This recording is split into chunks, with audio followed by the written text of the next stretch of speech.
Bramble or blackberry, Jeelie or jelly. They're both the same thing, depending on which part of the country you come from.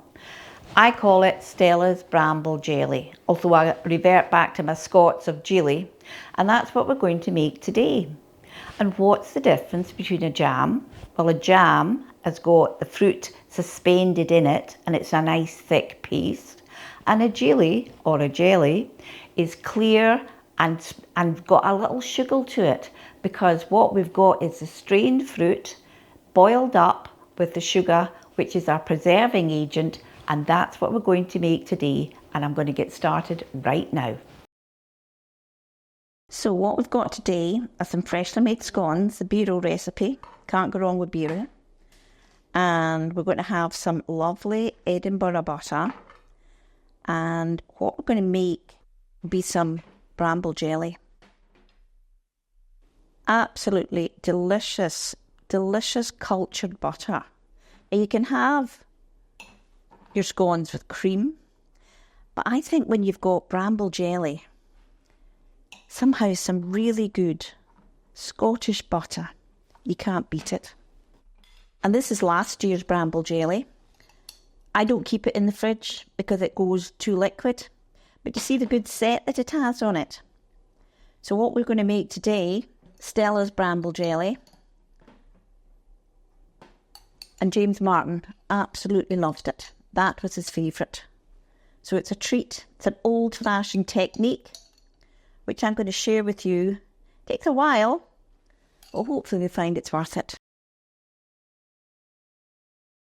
So what do we need to make a bramble jelly? And this is Stella's Bramble Jelly, called after my mum. This is my mum's Jeelie pan. I'm going to run through the ingredients first.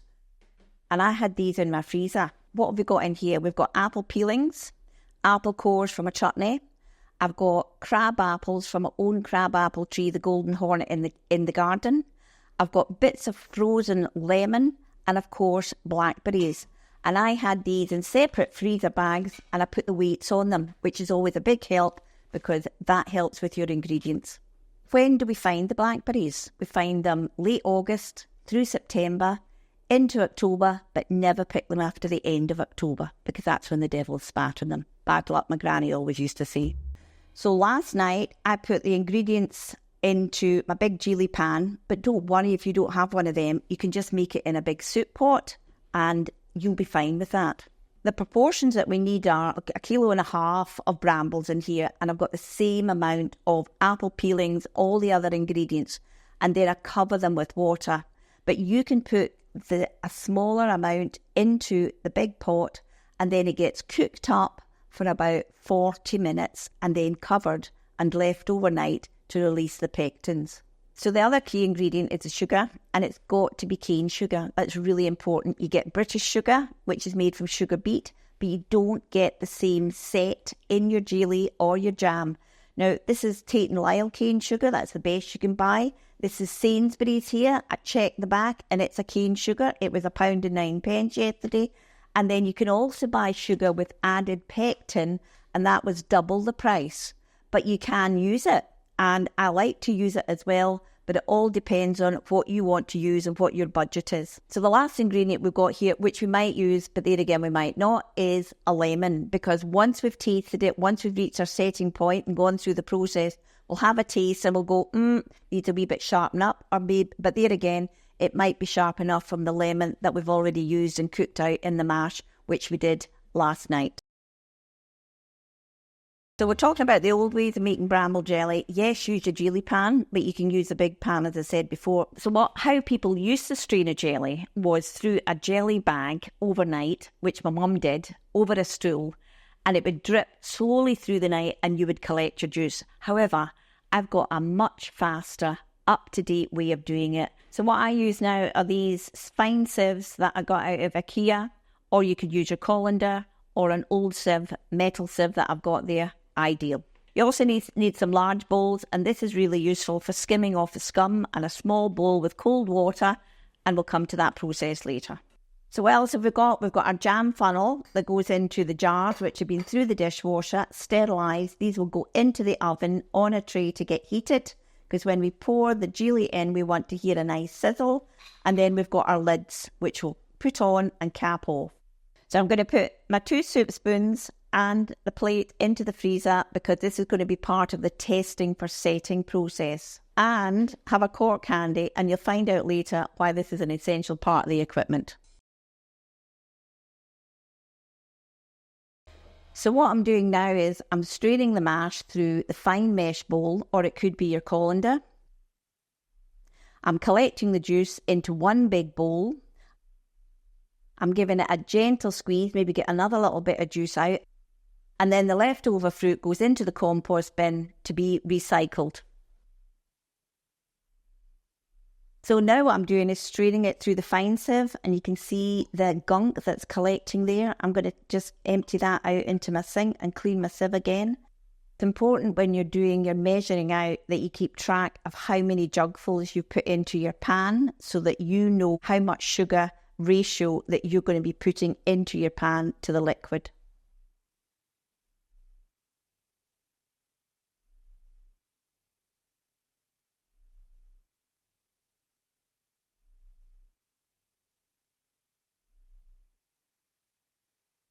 So what we've done now is we've skimmed it off, we brought it to a boil, we've added the sugar, and my ratio of 1 pint to 1 pound of sugar, cane sugar remember, or 600 ml to 450 grams of cane sugar. So that's in and dissolved. I've skimmed it, I'm waiting for it to come up to the boil, and then I'll skim it again. Now it's not an exact science of when will setting point be reached. We'll need to boil it down for at least 20 minutes, might be longer. But every now and then I'll do my little testing to see where we are with the setting point, and I'll show you that process later. So the bubbles are getting closer together. It's a faster boil, and this is an indication that setting point is coming nearer, but it's not an exact science. So what I do is I put some of the juice onto the spoon, and I begin to run my finger up it, and if it begins to leave a trail like that, that means we're not far away from the setting point. It's beginning to drip, and the drips are beginning to form. And when I take my finger across, it's beginning to form, but it's not quite there yet. I'm going to get my spoons out the freezer, and we'll do a wee bit of testing setting from them. So here's the significance of the cork. You can lean your spoon against it, because if you didn't, the spoon is at an angle and then it runs off. So it just means it sits nice and firm. Why we're doing this is we're looking to see if it's beginning to set and get a wrinkle across the surface on the cold spoon and on the cold plate. So we just see if that's going to have a wee wrinkle in it. Yes, and see how it's got a little drip. So that's good, but it's nearly there, but not quite there yet. So the sugar thermometer, the setting point technically is 104 degrees. So that's that outer one there. But I've never found it to be as accurate as I'd have liked it to have been. But you can use it. So we're sitting there about 102. That little bar there is 105. So according to it, we're about 103. But I prefer to use eye and finger. And you see the wrinkle on that? So that's us. I would say we've reached setting point. What we've got now is a surface that looks almost oily, and there's a different texture to it. There's still scum round about it, and I'm going to do a final skim, and I'm going to lay a bit of kitchen roll over, and again to get the little final flakes that are on the top, so it doesn't spoil the appearance of your jelly jar. A final skim. So do you see that? The skin that's on the on the top of the surface. So that's a really good sign that we're going to have a set. And being careful not to bring in the surface of the edge, because that will spoil ours. So do you see how thick that is? Here's your secret weapon. It's called Certo. It's a pectin. It's a concentrated pectin for jams, jeelies and marmalade. Now, I don't think ours needs it today, but better safe than sorry. I'm just going to add about a tablespoon in, and that'll do it. And to gently stir that through the mix, and I'm going to let it settle. That's all we need to do. We're not bringing it back up to the boil. I'm going to let that settle. And then I'm going to take my kitchen roll and skim off the last of the surface. So we're about ready to jar up. I've got a clean, dry tea towel, really important so you don't burn yourself with having a tea towel that's damp and taking the jars out of the oven. Got the scales back to grams, and I'm going to put 300 grams in each jar. Got my jam funnel, my ladle. I have tried it with a jug in the past, but it all gets stuck to the inside and outside of the jug, so it's better ladling. Got my button seal jars, lids all ready, and we'll be good to go. So you can see how the drips are already coming off the bottom of the ladle. That's a good sign. That means we're going to have a good set, a nice flavoursome jelly. And I did taste it once I'd finished skimming, and it doesn't need that touch of lemon. It's still got that nice, bright, slightly sharp flavour where you can taste the fruit, and it's not over sweet, and nor is it over sharp.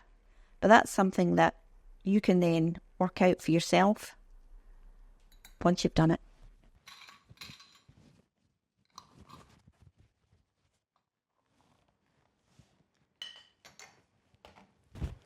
Now, it's not a quick process. It's taken us a while to get to this stage. It's almost free when you think about the peelings and the cores and the bits of leftover lemon and the gathered blackberries, but that's all part of making life memories and going blackberrying. Taking a dog or a child, another adult, and I have many memories of going blackberrying with my mum and my granny, and apparently I fell in a ditch when I was 3 and I wheeled the place down. I don't remember it, but my mother did. Well, there we go. We've made 10, or was it 11 jars? Hard to keep count, and that was from that batch. So although it's not a huge amount, it's really satisfying, but it's delicious with not just sweet with a scone, but also with goat's cheese and savoury, and it's just so tasty. And it's got a really nice thread.